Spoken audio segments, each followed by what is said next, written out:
Congrats on getting to the last boss in this raid, NEFARIAN. You're gonna one-shot it.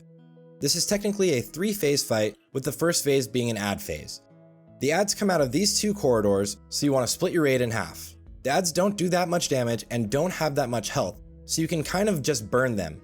If your group is strong, you'll destroy all of the adds before they even move out of the corridor. For this fight, make sure that every single person in the raid equips their Onyxia Scale Cloak.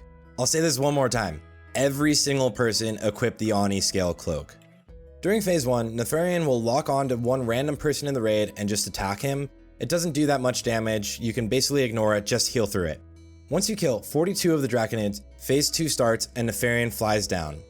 While he's flying down, Nef will do a special version of Shadow Flame that'll kill everyone who's not wearing their cloak.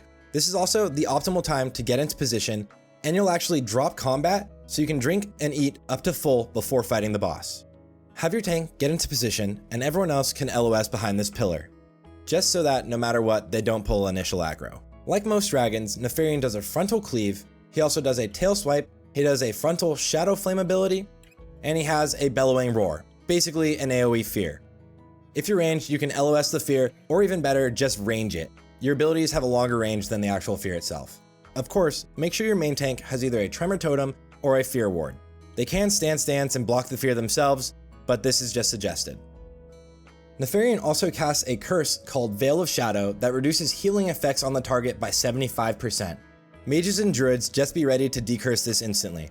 I would leave this up more to the druids because the mages will be more focused on DPS and they may be in a position that's too far to get the decurse off.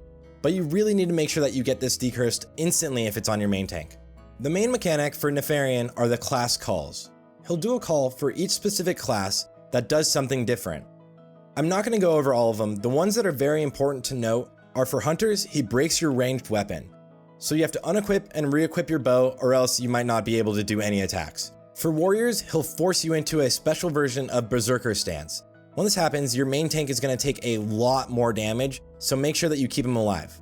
Mages will randomly cast Polymorph, sheeping someone. An easy way to deal with this is for your mages to be positioned here, and when mage class call happens, they can blink and LOS back behind this pillar, just hang out. When it's priest's turn, make sure that they're not using any direct healing spells. All you're going to want to do is use Power Word Shield and Renew during this phase, or else you're going to put a debuff on the target that makes them take extra damage for the next 30 seconds. Rogues are teleported somewhere close to NEFARIAN, so if they're teleported in front of him, all your main tank needs to do is turn the boss. You cannot vanish out of the class call. When it's shamans, just destroy the totems, warlocks just AoE the adds, and that's basically it. One Nef hits 20%, he's going to resurrect all of the dead dragonkins from phase 1. All you need to do, have your off tank, AoE taunt, and then you can blow them up. They have so little health, so the mages AoEing, and some people using Stratholme Holy Water and Sappers will kill them instantly. That's it, get back on the boss and collect your loot. Congratulations on clearing Blackwing Lair.